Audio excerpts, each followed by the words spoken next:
Hola a todos y bienvenidos una vez más a Cannabis en Paraguay. Hoy episodio número 122 y vamos a estar hablando de algo que si bien ya lo vimos en una especie de adelanto, digamos, durante el Summit 420, el evento que realizamos en abril de este año. Si todavía no vieron ese evento, quedó grabado en YouTube, está disponible para cualquier persona que quiera verlo. En el día uno estuvieron gente o personas muy importantes y muy capas, digamos, muy habilidosas, muy inteligentes, muy capaces y con muchas ganas de investigar. Justamente de la Fundación Gen, estuvimos hablando de cáñamo y sus miles de posibilidades. Y ellos, dentro de todas esas posibilidades, mencionaron una que es la bioremediación utilizando cannabis. ¿Puede el cannabis limpiar la tierra? Es la pregunta. Y vamos a ver hoy lo que la ciencia dice sobre la bioremediación y los metales pesados. Porque, bueno, suena casi a ciencia ficción, pero es una línea de investigación real, con décadas de trabajo detrás. Se llama fitoremediación. Fito viene de plantas y remediación viene de remediar o recuperar un ambiente contaminado, ¿sí? La fitoremediación viene a ser como una rama o una división de la bioremediación. En este caso, como les digo, fitoremediación es usar plantas para absorber, acumular o degradar contaminantes del suelo. Y el cannabis, particularmente el cáñamo industrial, es una de las especies que más atención ha recibido para esto. Vamos a basarnos en una revisión sistemática publicada en el año 2024 en una revista prestigiosa que se llama Tropical and Subtropical Agroecosystem, hecha por investigadores de la Universidad de Antioquia en Colombia. Ellos analizaron en realidad 10 años de literatura científica desde el año 2013 hasta el año 2023 para responder una pregunta concreta. ¿Qué tan bien funciona el cannabis para biorremediar suelos, principalmente aquellos que están contaminados con metales pesados? Esa fue la pregunta. Y fíjense que agarraron estudio desde el año 2013, o sea, desde ese año ya van a ser tranquilamente 14 años el año que viene, ¿verdad? Se viene utilizando cannabis para esos fines. No voy a mentir, la evidencia es prometedora, pero todavía es como todo lo que tiene que ver con cannabis, la evidencia sigue siendo incipiente. Y precisamente por eso vale la pena entenderla bien, sin exagerar lo que sabemos ni descartar lo que es genuinamente interesante. Ahora, arranquemos por lo básico. La contaminación de suelos con metales pesados. ¿A qué se conoce como metales pesados? Los metales pesados son, por ejemplo, el plomo, el cadmio, el cromo, cobre, zinc, níquel, mercurio, etcétera. Son elementos químicos metálicos que se conocen como metales pesados.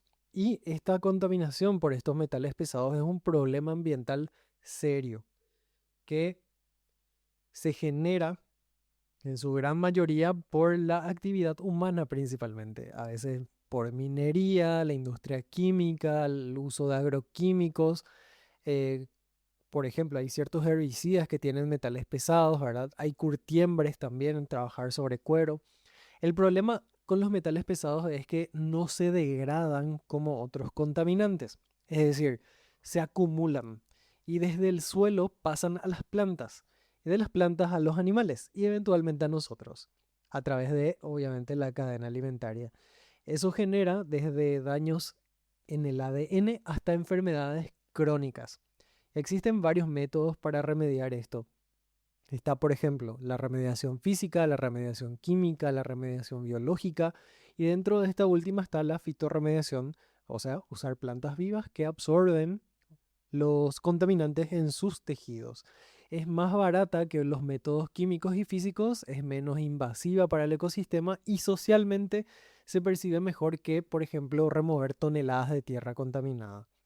Entre las plantas usadas para esto hay una larga lista, se puede hablar desde el ajo, el aloe vera, la cúrcuma, pero el cannabis aparece como una de las especies más estudiadas específicamente para metales pesados.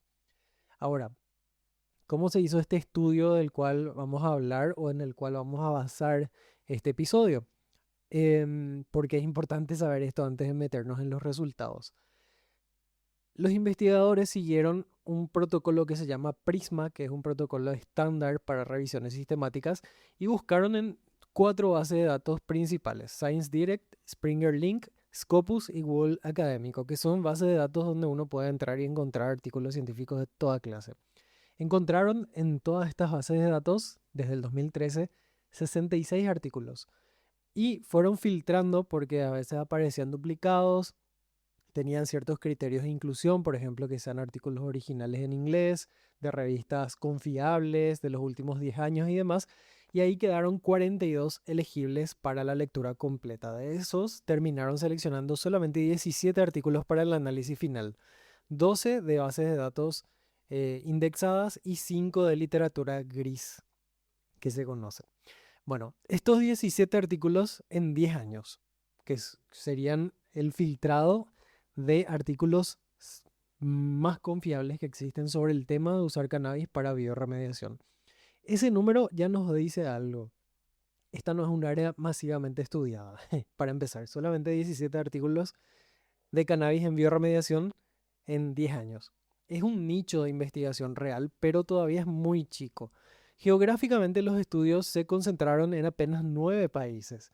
Italia, que habían, o sea, existían 7 artículos que venían de Italia, seguida de Polonia e India con 2 artículos cada uno, y el resto se dividía en Croacia, Estados Unidos, Bélgica, Pakistán, República Checa y Francia, cada uno con un artículo. ¿Por qué Italia? Porque desde diciembre del 2016 tiene la ley 242 que promueve el cultivo de cannabis y lo convirtió en el cuarto país europeo en producción de cannabis con fines de investigación. Cuando un país abre la puerta regulatoria, la ciencia avanza más rápido. Es un patrón que ya conocemos, ya venimos hablando de otros episodios también. La regulación no es solo un tema legal, es la infraestructura que permite o frena la investigación. Y como dato regional, ningún país latinoamericano aparece en estas muestras de 17 estudios, ni Colombia, ni Paraguay, ni Uruguay, a pesar de tener, digamos, marcos regulatorios para cáñamo industrial y suelos con historial de contaminación por minería, agroquímicos. La investigación en biorremediación con cannabis en Sudamérica todavía no existe según este estudio. O no se está publicando, capaz existe, pero no se está publicando en las bases de datos que se revisó, o sea, en las bases de datos confiables, digamos. Ahora, vamos a los resultados. ¿Cómo hace la planta para acumular metales? Y acá viene la parte biológica interesante. El cannabis, especialmente la variedad cannabis sativa, con subvariedades como enola, que es una de las variedades que más se está cultivando en lo que es cáñamo industrial, se comportan como lo que se llama una planta hiperacumuladora. El cannabis es una planta hiperacumuladora. ¿Qué significa esto? Que tiene la capacidad de fitoacumulación radicular, o sea, absorbe metales pesados a través de la raíz, los traslada dentro de la planta, por todas las partes, el tallo, las hojas, y concentra en sus tejidos de niveles que normalmente serían tóxicos para otras especies. O sea, puede tolerar esa concentración alta de metales pesados en sus tejidos. El sistema de raíces del cannabis es clave acá. ¿Por qué? Porque penetra profundidades considerables, lo que le da acceso a capas de suelo que otras plantas no alcanzan. Y su tolerancia al estrés, incluso con concentraciones altas de metales, como ya les dije, le permite seguir creciendo donde otras especies simplemente no podrían sobrevivir debido a la contaminación por estos metales.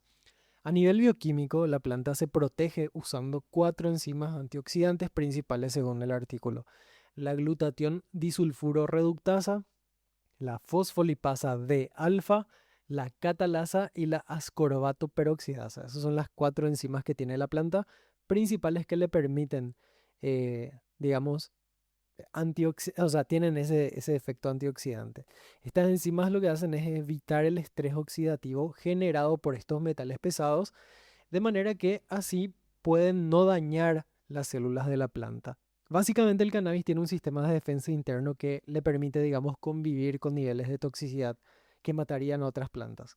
El estudio encontró que el cannabis puede acumular más de 1000 miligramos por kilogramo de metales pesados en su interior cuando crece en suelos contaminados. Y la eficiencia de o sea, es muchísimo.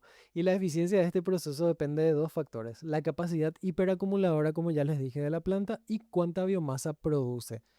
O sea, mientras más biomasa se produce, más superficie y volumen puede acumular.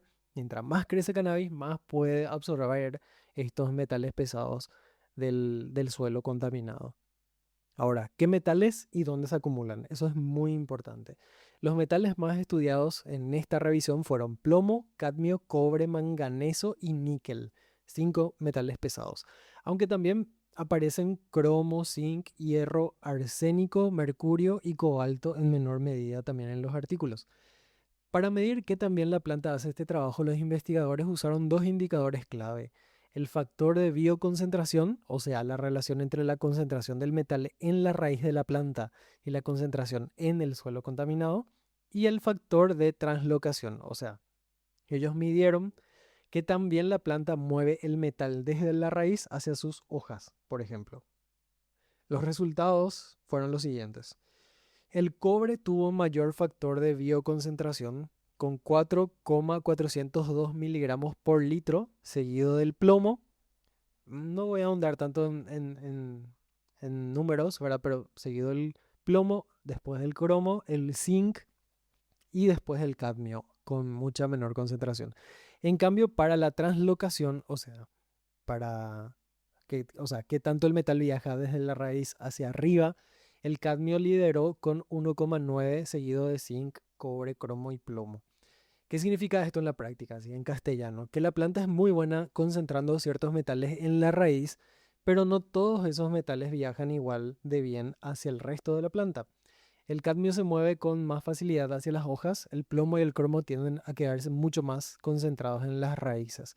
De hecho, oye, pero eso no significa que no estén en las hojas ni en las flores, sino que tiende a concentrarse más en las raíces. De hecho, cuando miramos la jerarquía general de acumulación en toda la planta, el orden es claro: raíz primero, tallo después, hoja al final. En estudios con plomo y cromo se registraron concentraciones de hasta 40 a 45 miligramos por kilogramo de plomo, 50 miligramos por kilogramo de cromo en las raíces. Para el arsénico, los rangos fueron aún más dramáticos, fueron de 882 y 2.356 kilogramos, 2.356 miligramos por kilogramos en raíces, comparado con apenas 7 a 50 miligramos en tallo. O sea, había mucho más arsénico en las raíces que en los tallos. Esto tiene una implicación práctica enorme para cualquier proyecto de bioremediación. Si vas a cosechar la planta para removerla del suelo junto con los metales que absorbió, la mayor parte de esos metales están concentrados en la raíz. O sea, eso condiciona qué partes de la planta hay que manejar con más cuidado cuando queremos usar cannabis para hacer bioremediación. Qué importante es leer ciencia, gente. Bueno, seguimos. ¿Cuál es el costo de esta capacidad? O sea, ¿qué le pasa a la planta? Porque nada es gratis. Y uno de los hallazgos importantes del estudio es que el rendimiento de la planta, o sea, su producción de biomasa, especialmente en los tallos, disminuye significativamente cuando crecen en suelos contaminados, comparado con suelos sin contaminación. Y es lógico: bioacumular metales pesados es un proceso que le cuesta energía y recursos a la planta. Y esto genera una tensión real para cualquier aplicación práctica. Si querés, por ejemplo, maximizar la remediación, necesitas que la planta crezca lo más posible para tener biomasa. Pero la contaminación misma limita ese crecimiento. Es un equilibrio, eh, sí, digamos, es un equilibrio, no es una solución mágica. También hay un dato interesante sobre el tipo de suelo. Los suelos analizados en los estudios eran mayormente arcillosos y de pH alcalino, condiciones donde el cannabis obtiene mejores rendimientos en biomasa y en tamaño de semilla. Y hay algo más: los suelos recuperados por cannabis quedan con un pH ligeramente alcalino, lo que después permite sembrar ahí otros cultivos tolerantes a la alcalinidad. Por ejemplo, el arroz, el maíz, el trigo, el sorgo, el mijo. Es decir, cannabis no solo remediaría el suelo, sino que podría dejarlo en condiciones para una segunda vida agrícola, digamos, con otros cultivos.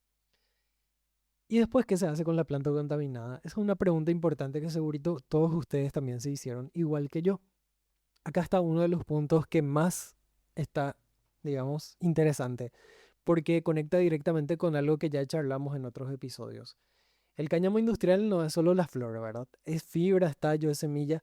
El estudio destaca que la fibra de cannabis cultivado en suelos contaminados podría usarse para producir papel, textiles, materiales de envoltura, cuerdas, cestas, canastas. Y eso abre una posibilidad económica real. Por ejemplo, en zonas afectadas por contaminación, cultivar cáñamo con fines de remediación podría generar además un ingreso mediante la venta de fibra, ayudando obviamente así a mejorar la situación, por ejemplo, socioeconómica de esas áreas. Bueno, ahora sí, una alerta editorial. Si la planta absorbió metales pesados, hay que garantizar que la concentración final en la fibra o en el producto terminado esté dentro de los límites seguros. Hay un estándar que se llama OECOTEX, usado globalmente en la industria textil y establece, por ejemplo, límites de 40 miligramos por kilogramos de cadmio y 90 miligramos por kilogramos de plomo. Y en los estudios revisados, las concentraciones estaban por debajo de esos límites. Pero esto hay que medirlo caso por caso. Nunca hay que asumir que si en este estudio dice esto, para siempre va a ser así. No, el suelo acá en Paraguay puede ser diferente, en Colombia puede ser diferente, en Brasil puede ser diferente. Y las variedades que usamos, por ejemplo, en los estudios, en algunos de estos estudios usaron variedades enola. Acá en Paraguay se puede tener otras variedades, ¿verdad? Fedora y demás. Entonces, cada variedad puede comportarse de manera diferente.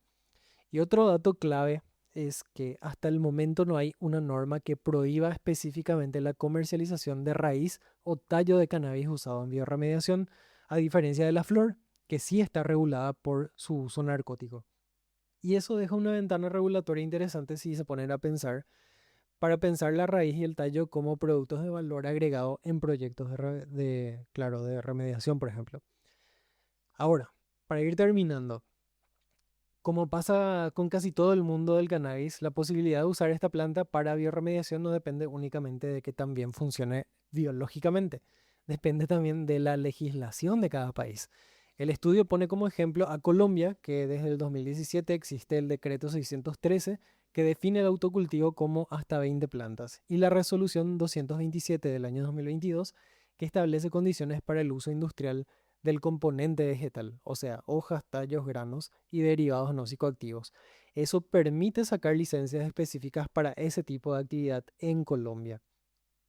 Ahora, sí sería bueno tener un invitado para hablar un poquito sobre la parte regulatoria. Por ejemplo, para Paraguay la pregunta que este estudio deja flotando es si existe en nuestro marco normativo un espacio claro para pensar el cáñamo como herramienta de remediación ambiental, separado de sus usos medicinales e industrial.